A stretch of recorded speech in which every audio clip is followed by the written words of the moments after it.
It was a uneventful PLE. It was a I benign don't, PLE. I It was don't an know. unpredictable PLE because of all of our predictions sucked. Ladies and gentlemen, welcome to the Squared Circle Maniacs Pro Wrestling Podcast. My name is Johnny Bottels, and I'm digging the shashuka-flavored Hot Pockets directly from Saudi Arabia. To my left is Dr. Don Wayne, the neckbeard psychologist. How many times have I been calling you the neckbeard psychologist? I don't know. I got it wrong. And I got it wrong, Don. I think it might be just a few too many of these. I'm not quite sure. Look, it's a Saturday night, and we didn't come here to talk seriousness. We came here to have a good time, and that's what's going to happen. We hope We're not here everybody for a caught long our time. late. No, We're I here hope for a everybody good time. saw the late edition for the show. Thank you all for joining us. Like and subscribe. Hit the notifications button because we might do a show like this. I wasn't going to do a show today at 5:30, 6 o'clock, recapping a live reaction bullshit. We all got lives on a Saturday, right? Like you get to it when you get to it. This was when I could actually watch it and enjoy it. And I've got to say, we were both wrong all over the map. Like this was a pothole covered PLE that you couldn't see coming. The predictability factor went out the window. And I kind of enjoy that aspect of what I saw tonight myself personally. I enjoyed the fact that I couldn't call it down the middle and I didn't see some of this shit coming. I don't know how you felt, but it didn't start strong, but it ended in a flurry of knockouts. That's the best way I can put it. At about halfway through the show, I said, this is like a 2 out of 5 star show. It's just not doing anything. By the end of it, I got to say like a 3 3/4 show. It really was. I'm on the fence there. Out of 2.5 stars out of 5, you know, for me, look, it seemed like a more elevated episode of SmackDown. You didn't have a lot of jobbers on there. You didn't have, Candice LeRae and others of her ilk clogging up the screen. You didn't have the Motor City Machine Guns, Gargano and Ciampa. You didn't have those guys there. It just seemed like it was a a more star-powered SmackDown is what it seemed like to me. With the Bloodline, with Cody, the whole. But you had titles. Left and right all over the place. You had titles, but no titles changed hands. Whoa, wait a minute. No. I don't think any titles changed hands. That's sort of become the Crown Jewels moniker, right? Interception Tennessee, yes. I am watching the Vols game, just so everybody's aware. I am watching my boys. Just out of curiosity, did you think that any titles were going to change hands? Yes, we thought at least one would, being the Women's Tag Team Championship, to pop a number on Wednesday night. That's correct. We did say that because Wednesday night is NXT, and if they would have gave it to Jakara Jackson and Lash Legend, then maybe those two could have defended it on NXT on Wednesday night. I still say that was the right call. I don't know, but we shall see what we shall see. It would have popped the number. But right. And by them, by Belair and Cargill retaining, I think they're going to start ramping up the split. Well, I think they got to do something Wednesday night either way. That's just my opinion, but we'll get there. We're going to get there. What's first, Don? What are we going to cover first? Well, we also discussed over what we thought the first match was going to be, and I said Cody and Gunther have to main event this because they're both the men's champions. And they did main event it, and you said what I thought would start the match, and I said the Bloodline versus Bloodline feud. And we both had that completely opposite. You said the opposite. Well, Bloodline versus Bloodline led this thing off. You were right. But That's I wish the Brock I wasn't. Lesnar rule, Don. It's the Brock Lesnar rule. If you can't be in the main event, be in the first match, you can leave early. And get the hell out of there. Exactly. Get the hell out. I guess my main takeaway from this match, Jey Uso refused to tag in Roman Reigns when the crowd was chanting for it. Like, that was your first big, oh shit moment. Actually, you know what? I take that back. Let me rewind to this. The first oh shit moment for me was Roman came out with Jimmy, and they came out to the Bloodline OTC music with them standing on the ramp, and they get in the ring. And then Jay comes in on his own music from the crowd, like, I'm here, but I'm not part of this faction. So it sort of started off kind of weird for me. It was a long, long entrance. Like, I get it, man. He's over on the entrance, but I'll say it again, like, get to the point. Get in the ring, get the match started, because here's what really sort of drove the nail to me. When the fans were chanting to get Roman in the ring. Is it Jimmy or Jay? Jay, right? Which one was the IC champion now? Now I'm confusing myself. Jay was the IC champ. Okay, making sure. Jimmy was the Waffle House champ. Yes. Jay refuses to tag him in and tags in Jimmy instead. And Jimmy's like, why would you not tag him in? The crowd wants it. He wants to get tagged in. Like, what's your problem? It just felt like a weird moment to me. Like, why are you putting heat on Jey Uso right now? This doesn't make any sense to me from a fan's perspective. Like, he wants to come in, the crowd wants to see the guy, and you're gonna not do it? I can tell you. He came out from the shadow of Roman Reigns and the other Bloodline members. He forged his own path after the big falling out. He became the IC champ. He became a tag team champ with Cody Rhodes first. And then, remember that pay-per-view. And then he became a IC champ. Lost that, however, but because of the bloodline spot for Jay, because of the bloodline, the new bloodline. But he's got his own gear. He's got his own catchphrase. His T-shirt, the Yeet T-shirt, has allegedly outsold Cody and Roman and everyone else for the month of October. I can believe that. The shirt's over. The entrance is over. The shirt is over. And then the wrestling begins, and it's like, no, God, no, stop it. By the way, thank you all for watching. Like and subscribe. We appreciate you all.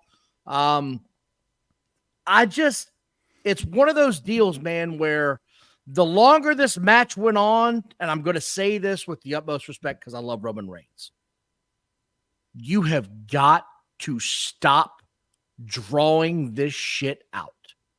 With every move he does is like a 3-minute segue to the next move. Between the Superman punch and the spear, and everybody is in the ring just, I'm so hurt, I can barely move.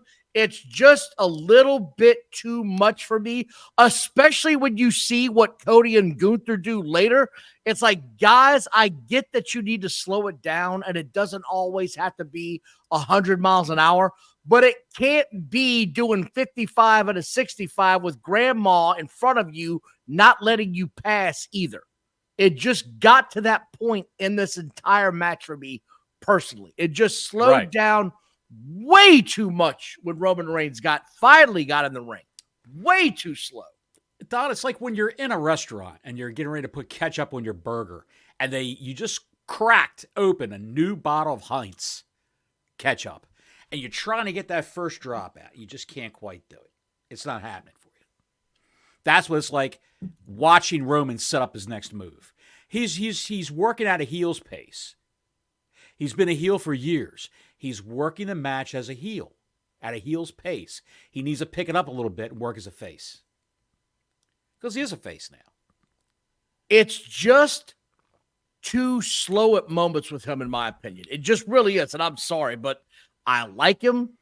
Everything he's doing is great, except when he's just slow and methodical about he did like 8 moves in this whole match. I'm not even kidding. Like somewhere in there, like 8 to 12. It's not like he was doing a whole lot. And I get it, he's over, but my God, pick up the pace somewhat to show me you could still work. This was just, I had a lot of high hopes for this match.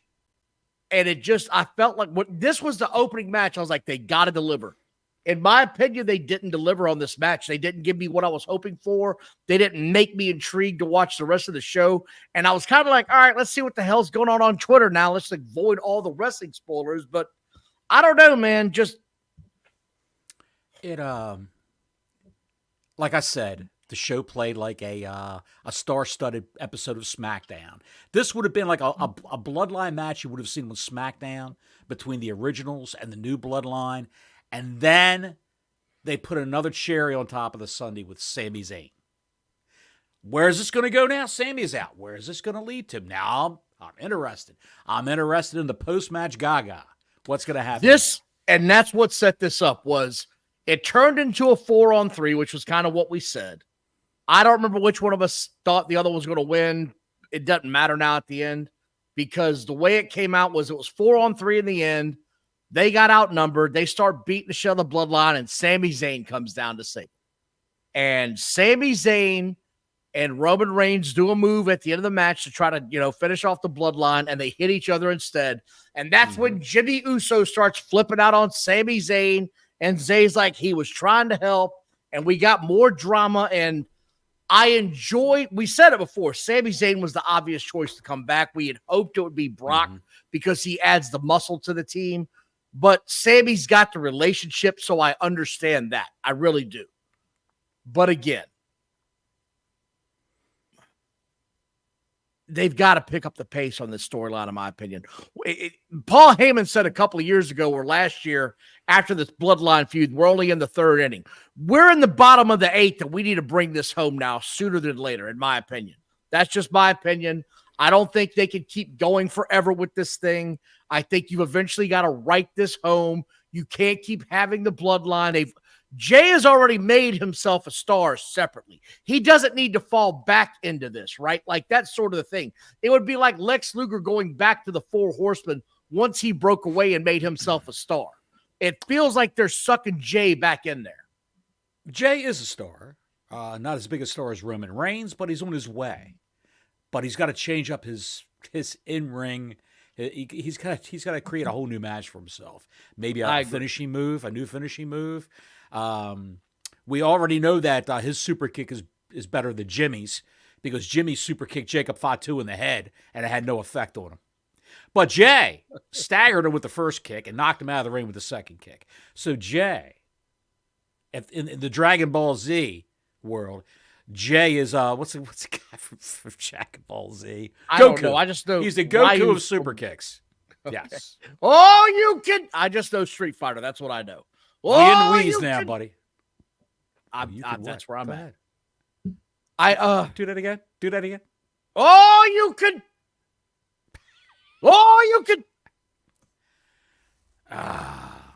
The next match was the Fatal 4-Way Women's match, and I would be lying if I said I paid a lot of attention to this because it broke down into a who gives a shit moment. Everybody did a bunch of shit in the end, and the women retained. It just. You mean Cargill and Belair retained? Yeah, they retained. It broke down into nonsense. It broke down. It made no sense. It went nowhere. It told no story. It was a match to have a match, in my opinion. Mm-hmm. I don't give a shit. I don't care if we don't even cover this thing. It just did not go anywhere, man. It just didn't go anywhere. It would have been nice if, I don't know, if they would have dropped those tag belts on another team. And then they could have started the turn of one of those two turning on the other. I'm talking about Jade and Bianca. Because the happy party won't last forever. It never does in professional wrestling. It never does. Never does. But again, I would have liked I even would have liked to put it back with Chelsea Green. I mean, how great for not in the ring, but for all her shenanigans that she does. How great is Chelsea Green? Fantastic. Dude, okay. I want to talk about that. That was actually the only high spot of this whole match to talk about was Chelsea Green getting up on the mid-tier belt or turnbuckle like she's going to do a moonsault outside and looking back because her whole thing is she's afraid of heights, right? Like that's the whole thing they've been building. And then she comes down to the bottom rope and looks again. She's like, no, it's too high still. Then she comes down to the apron and she doesn't do it again. And she just says, I'm not doing the move. It's just, she was literally the only thing in this whole match that was worth remembering to me. Everything else was a whiteout moment. I didn't care about it. I don't know what else to say, man. Like, I just don't want to waste my time talking about a match that no one is going to talk about at the end of the year. No one's going to talk about this. Remember it. And Piper Niven eats another pin. And they probably didn't care because who's going to remember it? I don't think anybody is, to be quite honest. No. Seth Rollins versus Bronson Reed. Yes. Yeah, Seth versus Bronson. What did we say on Thursday, though? What did we say this was going to turn into? It was going to turn into a almost like a hardcore style match. A best of three series. A best of 3 series. But Yes. this was going to be a rough match. It was going to break down, and Bronson Reed was going to go out of control again, I thought. And he was going to win the match, or at least stand tall at the end. However, Seth won. But the man took 3 curb stops. Maybe 4. Maybe, did I lose count? It was a lot. But here's what happened. Just brief recap is Seth was the one that was out of control early. Went running down the ramp when Bronson Reed came out. He jumped up from the beginning. My wife is a big Seth Rollins fan, and she noticed early. She said, if he's just going to kick his ass the whole match, can we fast forward this? Because, man, look, this was – when this match came on, I was like, it's Seth Rollins. The guy can work. I expect to have a good match. This exceeded my expectations for sports entertainment. Everything about this match was a personal vendetta. I want to prove to you I'm tough enough to take you on, with the Seth going back the other way saying, I want to prove to you I can take your ass kicking and beat you. This was the fire starter for me in this whole PLE. This was the first match where I said, okay, WWE, now you've got my attention. Now I'm invested. Now I want to see what we're doing. I enjoyed this match from the start to the finish. Everything about it told a story. I hear you opening a beer, bitch. Don't lie. Here's the thing, too, folks. When you hear beers get popped or drinks get got, this ain't a work. It's a shoot. We're just here. We're fans. We're trying to have a good time. Kick back and relax. Thank you all for tuning in. We hope you enjoy the content. Please like and subscribe and hit the notifications button. This match is what set this PLE up, in my opinion. It started the show. It started the show and made me go, I've got to see what's going to happen next. And it didn't disappoint. Bronson Reed got busted open on the super stomp on the stairs outside of the ring. And when he got pinned, the blood was trickling down and you could see the gash over his eye. It was a hell of a move. He did the super stomp off the top rope on Bronson Reed, he being Seth Rollins, pronouns pal. He does the super stomp off the top rope. He leaves victorious, but when he turns around, Bronson Reed is standing in the middle of the ring screaming, is that all you've got? And blood that trickling down the side of his head. Yes, sir. And that's when you go, we've got a best of 3 series here. Bronson wins the next one. And we said Saturday night's main event was where they would have the blow-off match. And I'm sticking to my guns on that. It makes the most sense. This match was so much better than I had hoped it would be. I loved everything about it. It was old school wrestling, in my opinion, and it felt like a personal issue from start to finish. I thought it was the ascendance of Bronson Reed as a main event player. This guy could actually go in a main event of a Raw, of a SmackDown, of a PLE, and we wouldn't be disappointed. I wouldn't put him in a main event of SummerSlam unless it was a great feud, or an A PLE, I should say. The B level, the C level PLEs, he could do it, I think. After everything we've seen. I'm going to disagree with you. You know why? Why is that? Seth Rollins is an A-plus talent. If he had the title, this would have been an A-plus show. They could have main evented with this match. That's just my opinion. There is no way you can deny what Bronson Reed is now. He is a main event level star as long as you put him out there with a main event level character for him to go against. He and Choo Choo Man had a great match. No one's ever had a great match with Choo Choo Man, and he does it. He did it. He made that thing amazing. He did. So Choo Choo Man might be coming back. They had a promo package for Braun Strowman during the pre-show.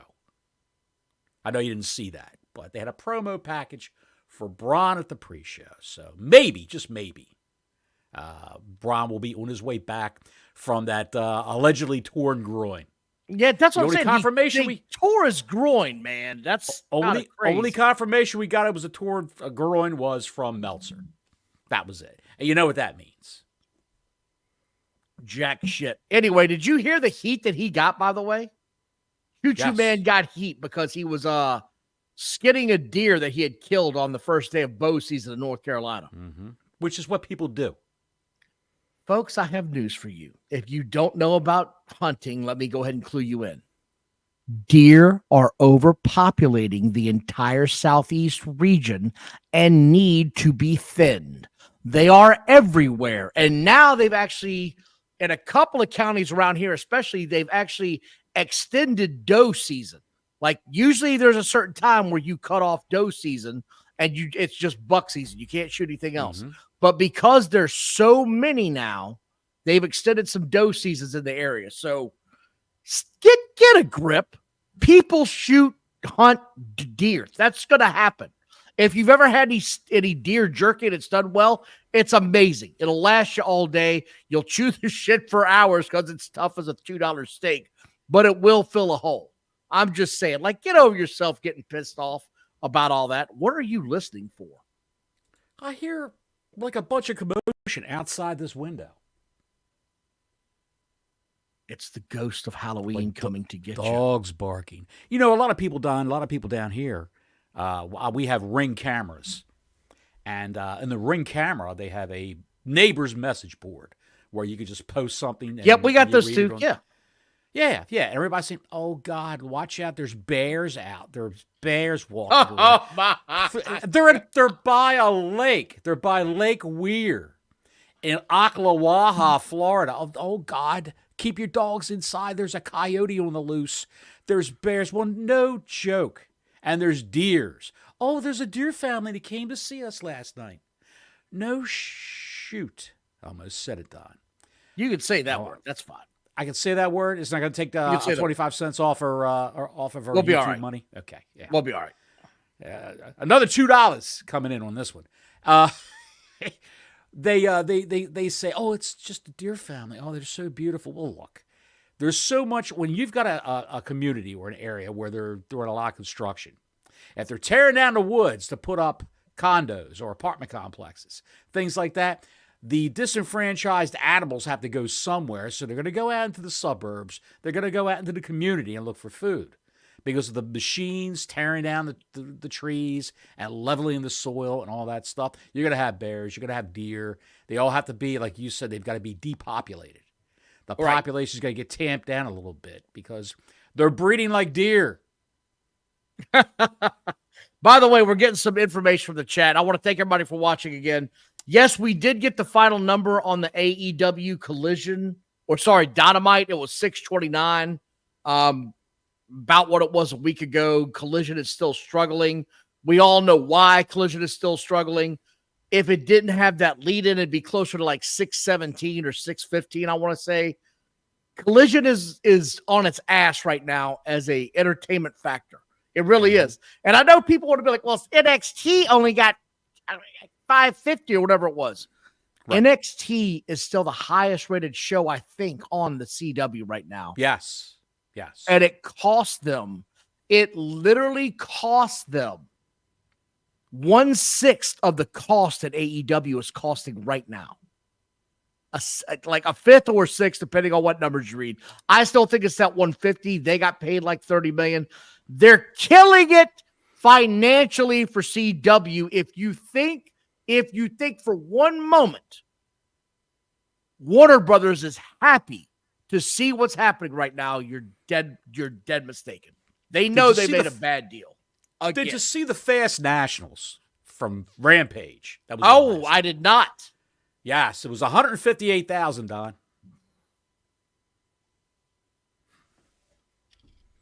I had to take a drink on that. 158,000 for swig of beer for the Nielsen man. Oh my God, dude. 158,000. Just a S show, Don. Just a S show. Just garbage. And yes, I keep steaming garbage. The home of Snooki Perazzo and company. And Ty. And they would have they would have you believe that someone is buying the rights to Ring of Honor now. They keep trying to get that out there. I won't believe it until I see it, to be quite honest. No effing way. Ring of Honor is getting a TV deal. There's exclusively. You could have 15 Chris Jerichos on Ring of Honor holding toy belts, and that would not get that show a TV deal. Anyway, back to the PLE, because this was the match that had no business being as good as it was. None. And I'm going to tell you, up to this point, this was the best match. I thought this was better than Seth Rollins and Bronson Reed. Nia Jax and Liv Morgan. Entertaining. Absolutely entertaining as it got from a professional wrestling perspective. It had everything you could possibly want. It had the factions coming in. It had outside interference. It had possible turns on heels It had it all. This was sensational because, again, it started off, Nia Jax was the bigger woman. She was kicking her ass. It made sense, her being Liv Morgan. Liv came out there strutting her ass. Nia Jax started beating it. It was great. And then 3/4 of the way through, when it looked like it was going to come to an end, Tiffy Time's music broke, and she came trotting to the ring like she was going to cash in, and Nia Jax freaks out. And it was great. Nia Jax is freaking out. Tiffy's trying to explain to her, no, I was going to cash in on Liv so you could win. And she's like, this is not the time, and tries to send her away. And she gets halfway up the ramp, and it comes over her face like, screw that. I'm going to cash in on either one of them. Comes running back in. This was just chaos, because then you get, again, Gonzo comes in and starts interfering. Gonzo starts messing with her. Are we still working the Gonzo? Honey, are we still I'm working doing the Gonzo. Nickname for Raquel Rodriguez? What was her name in NXT? What was her name in NXT? Raquel Gonzalez. I'm going with Gonzo, and I'm going to own it.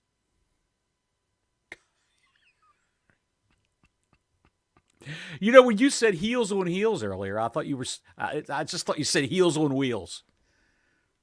Girls on film. No, this was heels on heels faction going on the whole time. You know what? Heels on wheels would be a great service. Can you imagine? That, you got somebody who's depressed, a wrestling fan down the dumps, and they got to knock on the door, and it's Ricky Morton coming in. Opening the front door, cutting a promo on the guy, and leaves. Let me tell you something, Daddy. Rock and roll is here forever. And then he gets in a van and drives off to the next house he's got to go to. He's in a car with Ted DiBiase and All the Money in Mississippi. All the Money in Mississippi. So this thing keeps getting better. And the part that got my attention was when Nia Jax snatched Gonzo's hair on the outside. It wasn't like I'm going to gently grab you. It was like, bitch, come here. Like, this is a shoot hair grab. And out of nowhere, I mean, literally out of nowhere, to interfere once again, Dominic Mysterio makes his trashy-ass entrance, and Liv Morgan wins because of it. Dominic Mysterio, we're going to have our yearly ratings here come Christmas week or the week after Christmas, right? We've got our own show set aside just for our yearly awards. But I'm telling you now, I'm leaning heavily towards Dominic Mysterio as one of those categories. The guy is just a natural heat magnet. Everything he does, especially because he's doing it with the women, because he's trying to screw over the women. The fans go insane when he comes out to the ring. We've got a morals clause with YouTube, pal. We got I didn't say he was shitting on their heads. Doing it with the women. He's doing it with the women. All I could say is Dominic Mysterio could be the biggest face of the company, and they haven't pulled that trigger yet. All they got to do is have a scenario where Rey Mysterio Jr. is wrapped up in the ropes and an evil faction is going to bust his head open with a steel chair. And Dominic could be in the back watching the whole thing and be passive-aggressive towards it. And then he sees his father's going to get his head caved in. And he'll run to the ring to save his old man for feelings. And that's the biggest baby face. I just know right now he's the biggest heel in wrestling. Everybody hates to see his ass. This match, because of all the gaga, made it make sense, because on the face of it, a 300-pound Amazon woman should not be struggling against Liv Morgan. And she wasn't for most of it, but it was always something happening that made it go, damn it. Again, you're going to get screwed. The oblivion that she hit on Nia Jax was abysmal. It was terrible. That's not saying it wasn't move. Yeah, I'm not saying it was horrible. Good. But if you've got such a size disparity between the two combatants, naturally there's going to be hijinks involved. And, yeah, of course. It had to be. It had to be. It's a Judgment Day-esque match. And that's what you get when you have Liv Morgan and Dominic and those individuals involved in this thing. And it just adds to the drama between Nia and Liv, adds to the drama between Nia and Tiffy, and you may have an opponent for Nia Jax in Gonzo Rodriguez. Well, setter for the 49ers, Gonzo Rodriguez. Number 63, Gonzo Rodriguez Emmanuel. Yeah. I thought it was great. I enjoyed it. If you didn't enjoy it, sorry you didn't like it. But Randy Orton versus Kevin Owens was next. Kevin Owens, who was in a car accident. Was he? You didn't hear about that? I did not. They decided to go and, because he got into Riyadh early, like yesterday. So they decided to go and take dune buggies for a drive. You go out there with the guy who's driving the dune buggy for you, and you just go out there and roll. It was Kathy Kelly who was interviewing Kevin Owens backstage, and Kevin Owens, and they didn't say who else was in the car or in the dune buggy, but it rolled over 3 or 4 times. Damn, man. And the dunes. Yes, and everybody survived because of their headgear and because of the restraints and all that stuff. And a roll bar, of course. Everybody was fine. He said that somebody must have paid off the driver to try to kill him.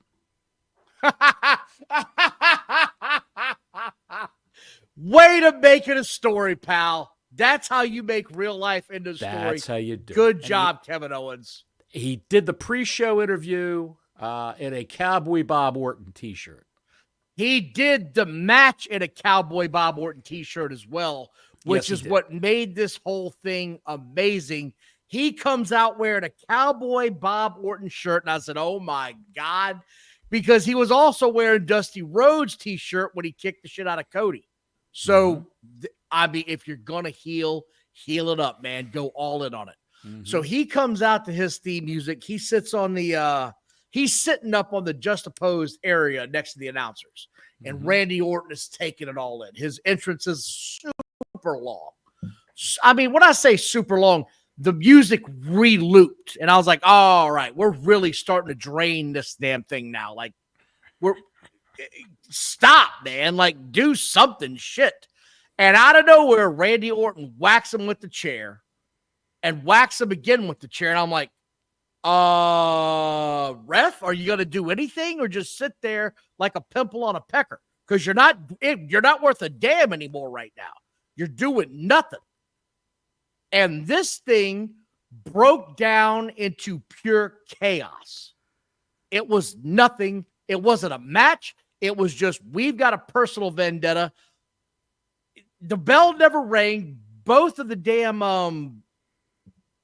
managers for Raw and SmackDown came down. They got their ass kicked. I've got to slow down because so much happened. The match never happened, but the chaos reigned supreme throughout this entire segment. It at this point in time, I said, this is what wrestling is supposed to be, is that sometimes you don't even get a match. You just get two guys who hate each other, kicking each other's ass all over the ring. That's right. Chaos reigned supreme. Was that CHAOS or KAOS? here's my thing. Wrestling needs more of this, to where two guys despise each other so much, or it's gotten so personal that the match never starts. And that's what this was. The match never started. The bell never rang. The ref got knocked out of the match earlier, and it just didn't stop from there. They ended up to where Kevin Owens got his wet dream. He came off the damn, what are the areas in the back, threw some damn tables, knocked out Randy Orton, and it just went to black and went to a commercial. Was that the name of the move, the wet dream? I think it's called the FU, because it looked stiff as shit when he hit him with it. I just, again, this, I'm telling you, man, from that match with Seth Rollins to now, it just started picking up the pace for me personally. I enjoyed that this match never happened. I enjoyed that this match felt personal. I enjoyed that this match felt like it was not a wrestling match that was sanctioned by anybody within the WWE. Don, the pertinent question is, were you sports entertained? All the way. I was sports entertained as Low Plains Drifter is with his pants to his nipples. I couldn't get much higher. Can you take me higher? I've got my pants to my tits.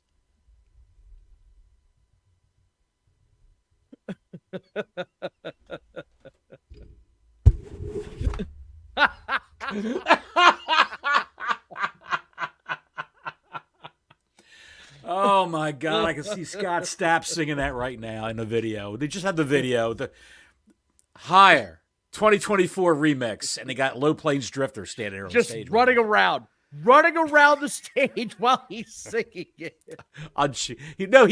They cut to a tailor shop where he's going to be fitted for a pair of pants. Nah, man, the nipples got to be high. Got to be after my nipples.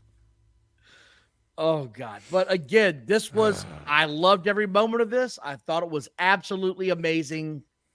A+ effort all the way around. Anything to add? Nope. I thought it was a good match. I thought it had a lot of heat involved. And what are you laughing about? I thought it was a lot of heat going on there. Like you said, it was like two guys who had a personal issue, and they hashed it out in the ring. Kind of weird that it went to black. Right into a commercial. Yeah, they just went to commercial after they went to the damn finish. It was like, what the hell are we doing, man? Like, seriously, why would you just go to commercial after all that? It just didn't make any sense to me. Show them getting stretchered out or something, right? Like, show that it went somewhere. Yes. Anyway, after that, we had the U.S. title match. And this match was against, help me out here, because my... Andrade, Carmelo Andrade, Hayes, yes, and LA Carmelo Knight. Hayes and LA Knight. It was a three-way, Todd, in the perspective of now? Vince McMahon, of course. It was a tribute to Vince McMahon. Little three-way action. A little three-way action, Todd. How you like them? It wasn't a chocolate pudding match. A three-way chocolate pudding match would have been interesting. You speared shit all over this industry. Son of a bitch. This was a really good match for the time they had, because they didn't give them a whole lot of time. It was get in, get out, get your shit in. And the finish was great, where two guys hit their finishers at the same time and LA Knight won. That's the best way I can. That was very clever the way they did that. It was very clever. Came out of nowhere. Out of nowhere. I just thought it was absolutely, I thought it was genius, man, to be honest. I really did. I was sports entertained to the maximum. Yes. Yes. Because it did, how do I put it? A lot of times wrestling fans look for shit to be in a match that just doesn't belong. Does that make sense to you? You look for something that should not belong in this match. This match didn't feel out of place. It didn't feel like anybody in the match did something they weren't supposed to do. It felt like everybody had their spot, got their shit in, had a good match, told a story, and everybody got out. You're right. It sounded good. The let me ask you this question before we get into the final matches here. What did you really hate about this show? The final match, of course. Gunther versus Cody. What did you hate about this show? What were the missteps, the serious missteps? The delay in the Roman Reigns entrance, it's just getting to the point where it's beyond the pale with me, quite frankly. People say, why are there five match pay-per-views? Why are there only 5 matches on a pay-per-view? Well, there were 6 in this one. Take a half hour. Yes, there were 6, but the entrances take a half hour. Again, the Roman Reigns match did not live up to my hopes. It didn't do what I thought it was going to do. It disappointed me with the action. Roman was so slow in everything he did. The super kicking brothers they're very Bucks-esque. We both have the same opinion on Jimmy and Jey Uso. It's super kick, spit my hand, copy the Rock. Here's a wank and we're done. It just drives me crazy. That shit drives me nuts. Jacob Fatu is clearly the only guy in that faction outside of the tribal chief that's worth his salt in the ring. The other 2 guys are just feckless dorks that have no input and no credibility, in my opinion, after I've seen them now for the last 8 months. None. No love for Tama Tonga. No love for Tama Tonga at all. None. Not even that. Yeah. Not even that? He's a clown, man. He's a clown. Should Roman Reigns have gotten pinned in that match? It gives them that Survivor Series moment now, in my opinion. It makes sense to have that one-on-one match. I think what you're going to see is a true Survivor Series moment. You might see 4-on-4. I hope that's where we go to. If it's done right, Survivor Series can be done right. Like, Survivor Series used to be one of those where the last guy surviving was the biggest, baddest guy in the block. You've got to get back to that kind of booking where it matters for a pay-per-view of that caliber, in my opinion, to where you need to have 2 or 3 of those matches, in my opinion. Yes. Quite honestly. Yes. I think you'll have a big blow-off of the Bloodline versus Bloodline feud at the Survivor Series, and then it's going to go down to, on a granular level, Solo versus Roman or Jacob Fatu versus Roman. They may have Jacob Fatu start with the lower guys like Jimmy, Jay, Sammy. No, you know where Jacob's going. You know what's going to happen. Straight to Roman. No, not Roman. No. Cody. No, outside of the Bloodline altogether. Think Raw 2 weeks ago. Oh. Braun Breaker. How? No one even thought that match should be happening, right? Until they stared off. And then as soon as that happened, you were like, oh shit. Like, we made a show about it. The match no one knew we needed. We need that match now. Right. No one thought about it until you saw that moment. Touchdown, Tennessee. I thought about it for that week we did the show, and then I stopped thinking about it. I haven't. That is like, I'm like, okay, come WrestleMania, that should be a thing that's happening. That should be the match that I'm getting, is those 2 dogs getting in a ring and getting after each other, because that could be the match of the year in 2025 right out the gate. I think they may, when they do the draft, the next time they do a draft, I think they Hell, Rocky Top. They may flip guys around, and you'll see that match. Anyway, we're on to the main event. Rocky Top, Tennessee. It was Cody Rhodes versus Gunther. And the wrong guy won, in my opinion. Okay, I'm glad you said that. Why? Cody Rhodes has more of a higher profile than Gunther. I think Gunther having that championship. Well, first they were supposed to have championship belts. Now the belts stay in Saudi Arabia, and now they got rings. Which made no sense to me whatsoever. Just give them the freaking belts or make 2 copies of the belts. Nobody believes they're real precious stones and those belts. Nobody believes that. It's like all glass. A rhinestone cowboy. Cowboy. So my whole thing is, why not just give it to Gunther? So that way he can lose the championship, but still have the crown jewel belt. He can still do That's that. over. For that matter, why didn't they give the crown jewel belt to Nia Jax? Granted, she was queen of the ring. Gunther was king of the ring. Maybe they didn't want to give the king and queen of the ring the royalty belts or rings. Now, well, they crowned both of them in Saudi Arabia. Remember? Yes, they did. But I don't understand any of it. I mean, why wouldn't you just do that? Cody Rhodes doesn't need another ring or belt or whatever. Neither does little Liv Morgan, who's barely hanging on. Okay, I just want to talk about the match now. Can we do that real quick? Yeah, go ahead, sir. This was one of the best matches I've seen all year. Hands down, without a doubt. It told a story. Gunther's trying to win with the submission. He's trying to get the sleeper on. He's doing everything he can. Cody Rhodes, and I know you're not a fan of Cody Rhodes. I get it. It's too repetitive. Bottles. He's over. He may be over. He may be over, but he's going to, I'm telling you, Don, by the end of this year, he's going to wear out his welcome with you. Unless the Mad Booker, Triple H, comes up with something with his team of 105 writers. Unless they come up with something to make him more palatable. A new scenario. But it's going to be, what's it going to be? The Rock now? Roman's going to be a good guy.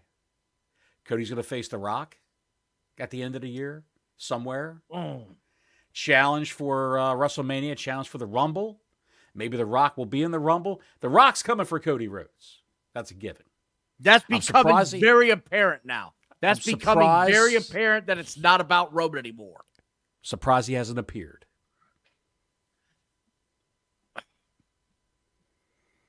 I want to say at the last SmackDown taping, The Rock had appeared. Yes. But apparently that was for the folks that were there at the live crowd. Yes, and nothing else. And nothing else. So again, I'll say it. Cody Rhodes is over in the WWE universe. The people that buy tickets, the people that go to the shows, the people that don't watch Monday Night Football, they watch this guy. They love this guy. He's the guy they want to pull for. This match was amazing. It was professional wrestling. I loved everything about it. They put on a 5-star match. It had drama. It had intrigue. The Cody Cutter got turned upside down. He went for the second one, and they went for the Bret Hart, Roddy Piper finish from several decades ago where the sleeper hold was in by Roddy and Bret won. They did the same thing. It was brilliant. Absolutely a brilliant finish to top off a show that started slow and ended about as high as, I don't know, Snoop Dogg. That's where they were when this whole thing ended. I thought it was as high as David Britton. Well, that's true. Take your meds, Dave. I'd like to not see you on the 6 o'clock news. You sociopath. He's a great guy, David Britton. Hell of a nice guy. When he's in the closet, yeah. Don't let him out in public. David Britton has put down his machete. He's still wearing his loincloth, though, and he's pacing back and forth in his apartment. As high as Wu-Tang get! Happy his name was mentioned. Again, I can't talk about this match enough. It was so great. I loved everything about it. What do you got to say to me here, pal? I love Gunther. Everything he does, I love. He's an old school heel, but he's also, with his promos now, he's suave, he's urbane, he's very clever, thinks on his feet. Very, very good. I didn't think he could get that good on the microphone, but he is. He's not as good on the microphone as he is in the ring, of course, but that guy is just incredible. Incredible. Who would have thought that little awkward fat kid from Austria would, when he broke into wrestling, would be what he is right now. I'm sure he thought that, but no one else did. But you said something that got my attention, so I want to come back to it when you finish. I'm finished now. Go ahead. To me, he's not an old school heel. He's a new school heel to me. Because when this match was done, he shook his hand and still was talking trash to Cody. At the end of the match, he was still talking shit like, I had you in the move and you know it. And you only outsmarted me because of it. Sure. We got a question from Rabid Wolverines LC Killer 17. How to book Gunther as a babyface? I think you saw it at the end of this match. We were just talking about it, right? You don't have to go up against a hated heel. You have to go up against a hated heel. I don't think you do. I don't think you do. This was, at the end of this match, he was truth-telling, as the kids would say. I was telling my truth. He told Cody at the end of this match, I was better than you, but you outwitted me because I don't have your wrestling knowledge. I'm going to get there soon. If you were to book him as a face, you don't change a lot. You really don't. You just sort of turn some of the words and how he emphasizes them the other way, where it's, you were brought up poor in the streets when he was, going at it with Damian Priest. You were brought up poor in the streets because your family didn't care about you, and I'm sorry for that. My family did. Like, that's sort of where you go with that, right? Like, you turn just a couple of words. You sit here and say you've earned everything on your own, and I was given it to me. I earned it. I just had an advantage because I started ahead of you.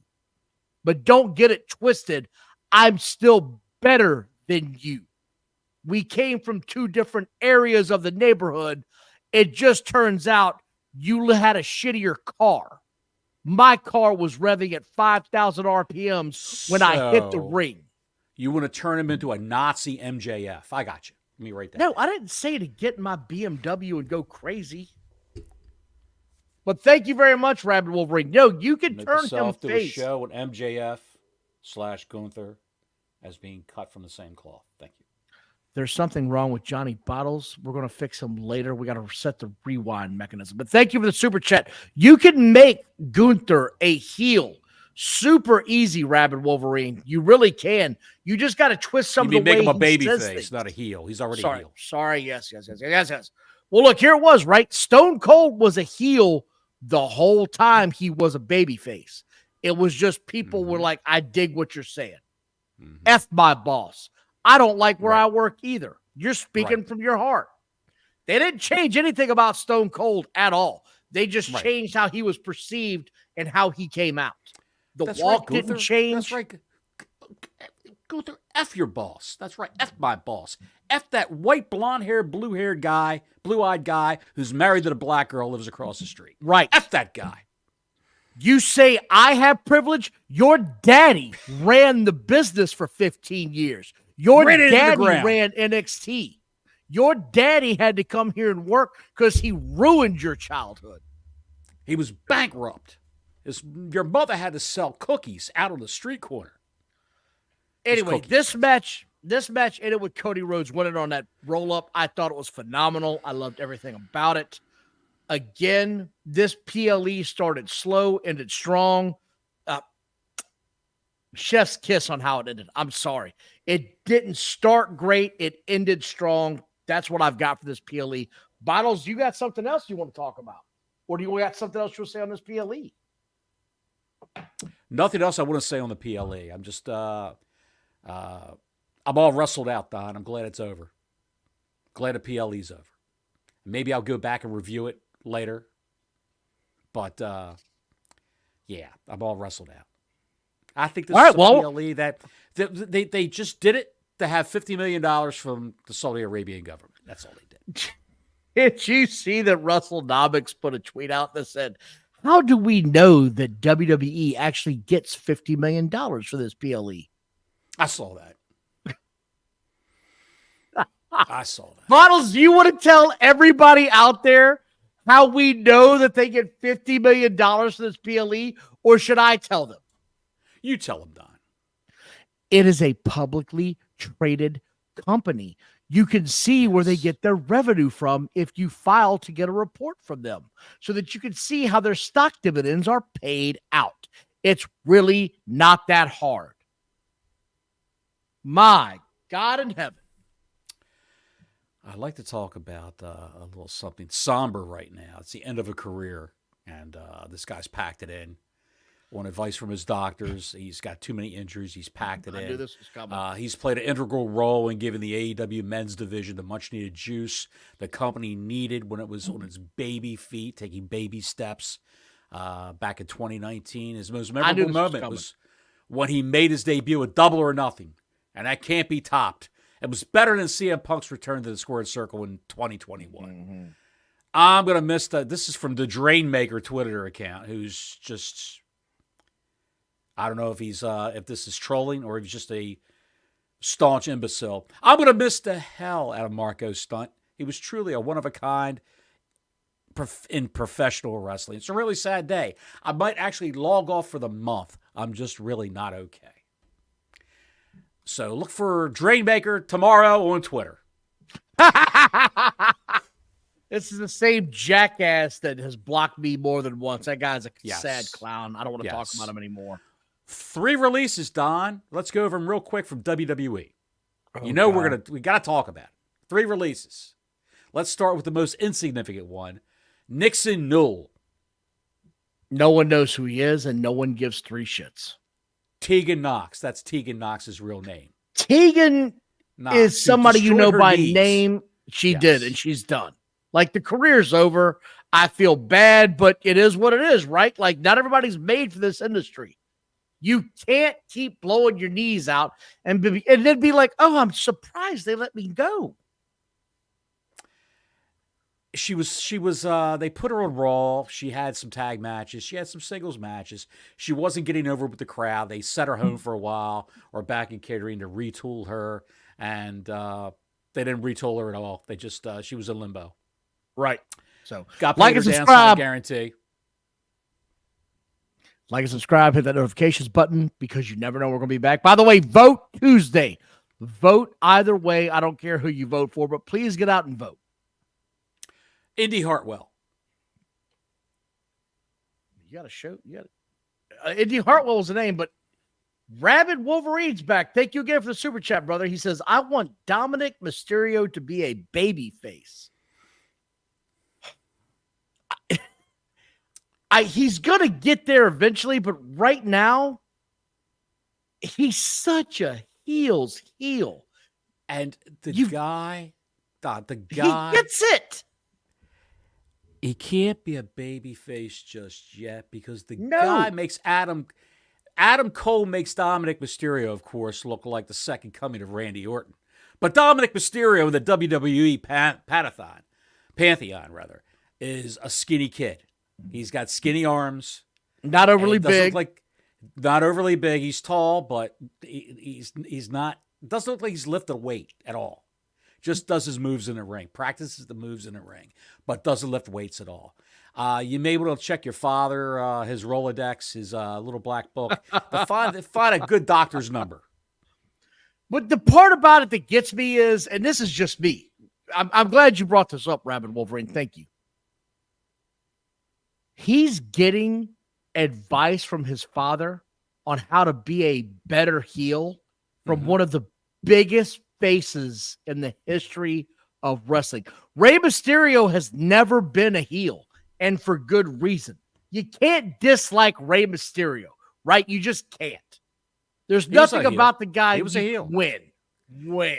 WCW, when they debuted the Filthy Animals faction, he was a heel with Conan and Kidman, and I think her name was Tigress from Show me where fans Nitro booed Girls. his ass. Show me where they booed him. This is when he didn't have his mask. He had those stick-on horns on his head. I don't remember him ever being booed. I'm just saying, like, that's one guy. He might have been in a heel faction, but I don't think he was booed. Like, he was one of those rare entities. Hard to boo Ray. Boo Ray. That's Boo Ray. That was my nickname in high school, Boo Ray. But anyway, it's Blu-ray? hard to boo him. Boo Ray. I watched a Boo Ray on a Blu-ray. I can't deal with you right now. It was about Ray. I don't know. I can't turn him heel yet. I thank you for Indy the Hartwell. sub. Appreciate it so much. Indy Hartwell. Why did they let her go? I have no idea. Maybe they've got to cut 3 people to pay Dustin Rhodes a nice salary so he can come back, help his brother, go into the Hall of Fame. His contract's up. His contract is up, and he's still half of the ROH championship on the tag level. They do it all the time over there. He's negotiating a new contract right now with Tony Khan. Why? Why? Why would Tony Khan pay him a red penny? It makes no sense. He has no value for your company. For his wrestling acumen, Don, you know he puts those training sessions on before each show that no one goes to. According to Medusa Michelli, on her podcast, she said she met Dustin, and they're sitting there at a cafeteria table by a ring, waiting for something to happen, and no one would come in to work out in the ring or do no tips from Dustin Rhodes, no working in the ring with Dustin. She was there. She's willing to work with the females. None of them came. He just sits there for about an hour, and then he goes on about his business before every show. Dustin Rhodes, everybody. What were you clapping just now? What was I clapping? Yeah. That was my bag hitting my thigh.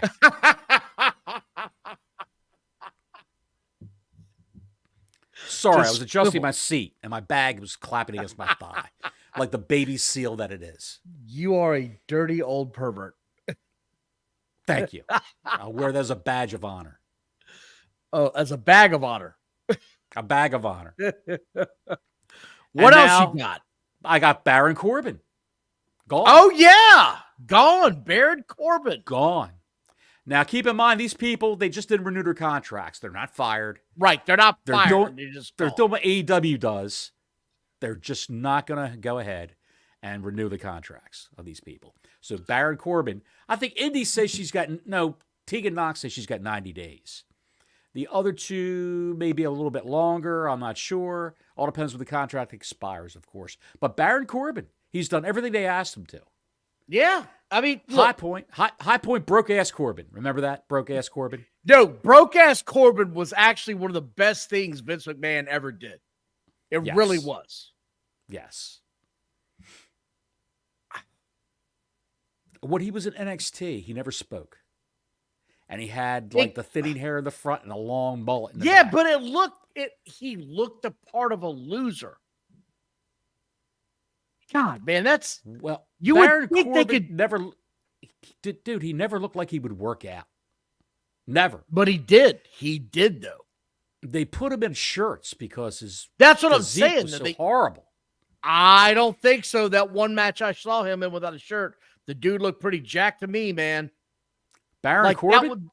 The shirt was part of the act to make him look like a bum. I'm telling you, that's one guy that if he lands in AEW could actually turn his entire career around. And I'm not just saying that to be facetious. He really could. He could have a spot to do something with. He's going to be bigger TNA. than 95% of that entire roster. Dude. Don't kid yourself. You've got Mercedes Moné, Adam Copeland, Bobby Lashley, Shelton Benjamin, Snooki Perazzo, Tony Storm actually became big. Who else did they bring in from WWE? I'm talking about size. Oh, of course. Of course, he would stand 2 feet over their biggest indie darling that they have over there. He's was he 6'7"? He's like legit 6'6". Yeah, ex-NFL player. Yeah, but Baron Corbin would be better served going to TNA. My wife today, by the way, finally figured out what the term "over" means. She thought we meant when you're over. She thought we meant that you're done. It's over now. You're never coming back. My 11-year-old son had to explain to her, Mom, that means that you're more popular than ever. Mom, you're over with the crowd. You're more popular than ever. Oh, God. Anyway. Bottles, got anything else, pal? Hang on there, Don. Bottles has had We've some got news and notes. I knew this was coming. I've been sitting Bottles on these has news and notes. He's been waiting to get out all week. It's eating his ass alive.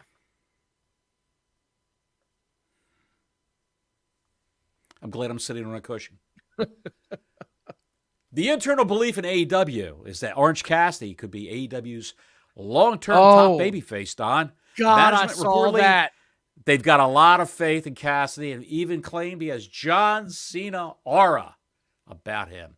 With the current plan being Cassidy will be the one to eventually take down the Moxley Plumbing Company and save AEW. There is nothing about Orange Cassidy that says aura, Cena, or long-term decision-making booking. I can't believe that story got out. Whoever said that should be lined up in the street and possibly dealt with in a way of firing squad. Who the hell sees anything in Orange Cassidy is beyond my belief. I can't get it. I don't get it.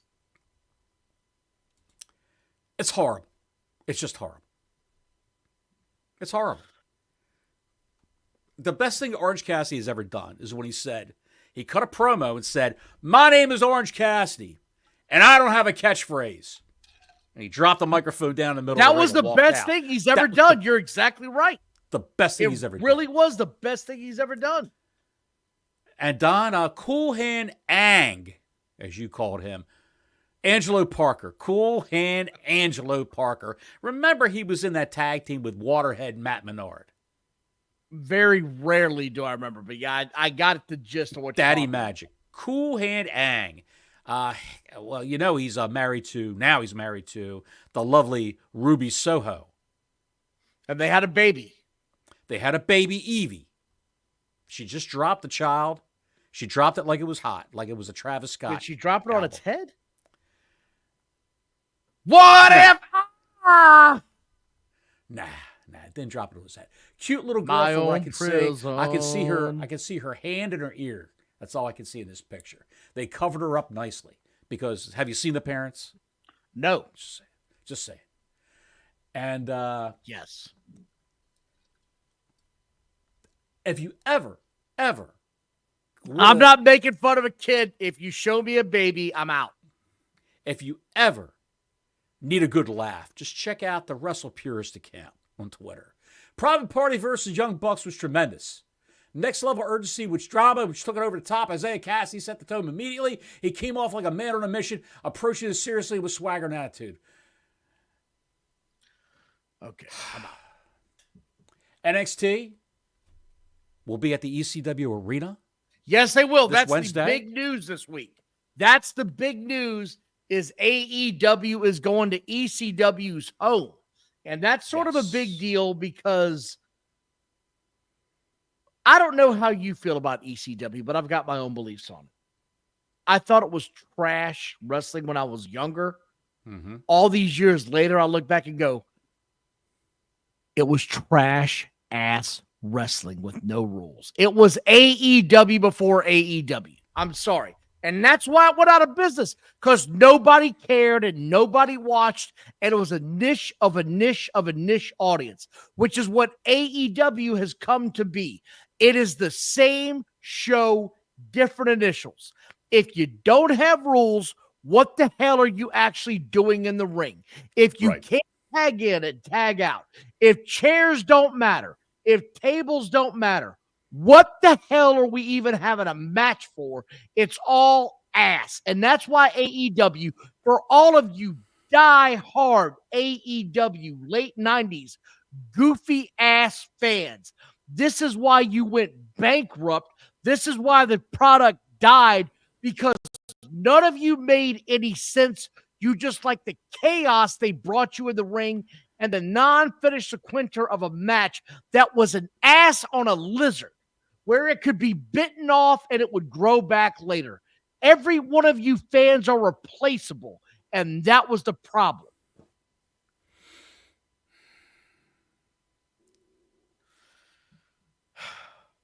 I hated AEW. I'm trying to visualize an ass on a lizard. Moving on. Francine, Bubba Ray Dudley, the Sandman. They're all going to be there this Wednesday. RVD is signed. He's going to be there. And RVD is actually going to have a match. Bubba Ray's going to have a match. Everybody said, right. RVD and AEW, that's a perfect fit. He's going to be fantastic, blah, blah, blah. He's not signed to AEW. He's on a per-appearance deal. RVD's not all elite. No, he's on WWE TV now. He's making dirty movies with his wife now. What a perv. RVD is a great guy. His wife had breast cancer, and he dumped her to get married to this harlot. Two girls, what a great guy. He's just a class act all the way. Just like Batista. His wife came down with breast cancer, and he dumped her and went on about his business. Another great guy in professional. By the way, Dave Batista, you piece of shit. You are what everyone hates about Hollywood. You lost 180 pounds for whatever reason, I don't know, and decided pearl necklaces as a grown man were the way to go. And a blouse, like the guy who was just doing, what was it, ESPN? Yeah. On ESPN. No, Fox.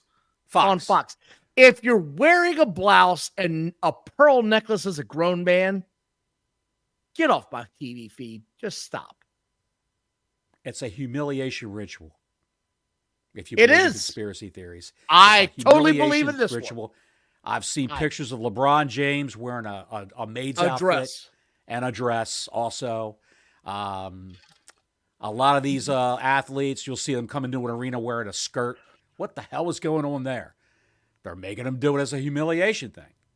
Believe us or don't believe us, do your own homework, but I've seen enough now. Just check it all out. Cat Williams was right, folks. Cat Williams was right. He's the guy who came out about the Diddy parties. Yes, he did. He said, and I quote, "I can't go to a Diddy party. He won't leave me alone." Well, Shannon Sharp lies that. He wants my hole. He wants my hole. What do you mean he wants your hole? He wants to get in my hole. Wait a minute. Shannon Sharp said, wait a second. You got to tell that man no. He won't leave me alone. You've got to tell Diddy no. That's what he said. You got to tell. We are so far off the rails of wrestling right now. I don't know where to come back. Let's. I'm going to bring it right back to you, Don. We're going right back into wrestling. This is my last, maybe my last news nugget. Cody Rhodes did an interview. And recently, in all the media press for Crown Jewel, he said, this is a vanity business. There's this weird online contingent that doesn't realize how important that physique is. We're wrestling with our shirts off, folks. It's okay to go to the gym. And you hear fans be like, you can't body shame wrestlers. What are you talking about? We're standing there half naked. And you're paying hundreds of dollars to see us. Body shame me all you want. And this is, and I'm going to put this up on the screen right now. My home! Says Block Larry for $2. I bet that was screamed at many a Diddy party. I guarantee it. Where do you think Nia Jax got it from? There's Logan Paul on the left, who's a YouTuber. And the real pro wrestlers on the right-hand side. It's just ridiculous, Don. Absolutely ridiculous. Everybody, when Adam Cole came back this week, everybody was on the body-shaming bandwagon, me included. I think he looks ridiculous. Looks ridiculous. He's going to take on Malachi Black this Wednesday on Dynamite. Which will look even more ridiculous. Even more ridiculous. Oh, I left out a name from NXT this Wednesday. Nunzio from the FBI. Nunzio will be there with Tony D'Angelo. Tony got a phone call from the higher-up this past Tuesday night. It turns out that higher-up's going to be Nunzio from the FBI.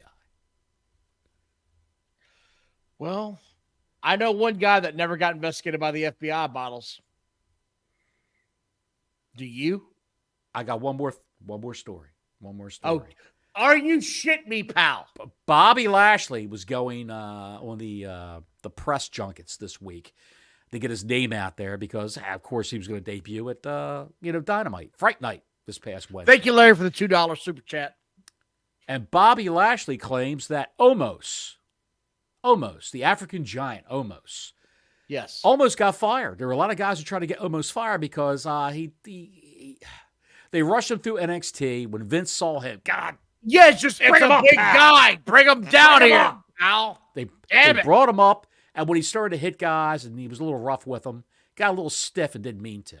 So they try to get the man fired. Right now he's in a holding pattern. He's not doing anything at all. Lashley wishes he could come to AEW with them and be part of the Hurt Syndicate. By the way, have you seen the Hurt Syndicate t-shirt? Pretty exemplary. Yes, it's pretty good, actually. Since it comes from AEW. Yeah. I would say that those guys had a hand in designing that shirt. Do you want to know that's about it. That's all I got. Yeah. I've got a guy that wants to tell you to go vote this Tuesday. And if you don't know, here. Until next week, Gordon Soley saying so long from the Sunshine State.